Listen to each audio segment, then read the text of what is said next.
ग्वालियर में भाजपा की संभागीय कोर कमेटी की महत्वपूर्ण बैठक आयोजित हुई। लोकसभा की तैयारी को लेकर आयोजित इस बैठक में ग्वालियर चंबल अंचल क्लस्टर प्रभारी और पूर्व मंत्री भूपेंद्र सिंह, अंचल के मंत्री और बड़े नेता शामिल हुए।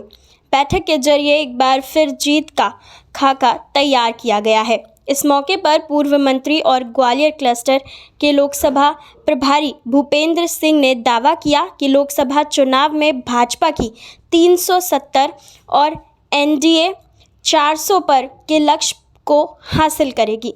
ग्वालियर लोकसभा सीट पर जीत का अंतर पूछे जाने के सवाल पर भूपेंद्र सिंह ने कहा कि न सिर्फ ग्वालियर में बल्कि पूरे देश में इस वक्त भारतीय जनता पार्टी की एक तरफा जीत हो रही है।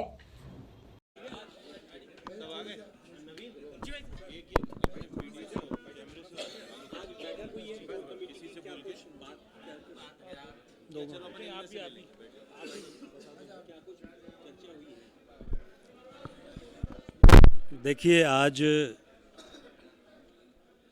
ग्वालियर लोकसभा क्षेत्र की हमारी कोर समिति की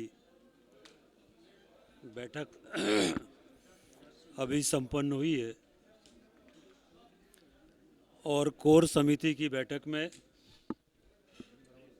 चुनाव की आगे की रणनीति पर चर्चा हुई है। पार्टी के सभी वरिष्ठ नेता, हमारे मंत्रीगण, विधायकगण और बाकी कोर समिति के सभी हमारे वरिष्ठ नेता इस बैठक में उपस्थित थे। लगभग 2-3 घंटे तक बैठकर हम लोगों ने पूरी चुनावी रणनीति पर चर्चा की है। पार्टी के जो आगामी कार्यक्रम है, हमारे प्रत्येक कार्यकर्ता को 10 दिन एक बूथ पर देना है, उसके कार्यक्रम निश्चित हुए हैं।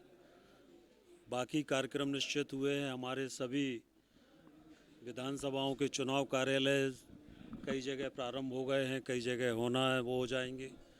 और इसी तरह से विधानसभा स्तर पर और पूरे चुनाव की रणनीति बनी। पिछली बार 1 लाख से अधिक था। इस बार क्या कुछ उम्मीदें हैं जीत की? कितना रहेगा मार्जिन? देखिए, इस समय न केवल ग्वालियर में बल्कि पूरे देश में एक तरफा जीत भारतीय जनता पार्टी की हो रही है। और जो माननीय मोदी जी ने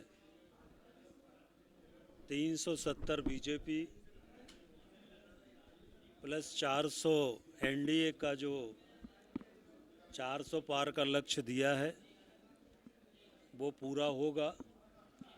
और ग्वालियर में अभी तक की सबसे रिकॉर्ड जीत इस चुनाव में होगी। भारत सिंह जी हमारे पूर्व मंत्री हैं, बहुत ही लोकप्रिय नेता हैं और इसलिए अभी तक के इतिहास की सबसे बड़ी जीत ग्वालियर की होगी।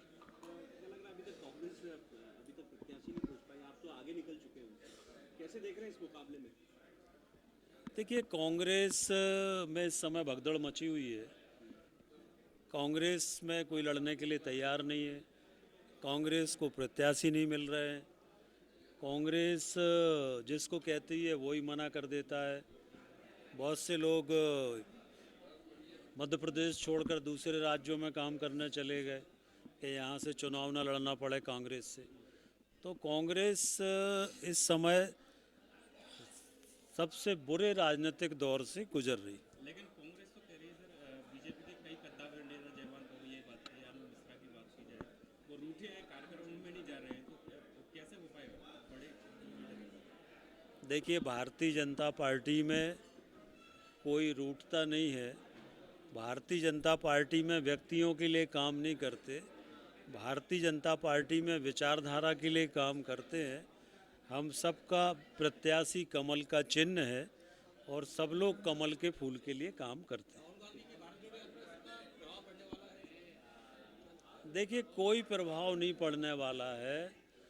राहुल गांधी जी की जो यात्रा है वो पूरी तरह से उसका कोई एजेंडा नहीं है, उस यात्रा का कोई इम्पैक्ट नहीं है और लोग ये कहते हैं कि इसका कोई औचित्य नहीं है यात्रा का, इसलिए उसका कोई इम्पैक्ट नहीं।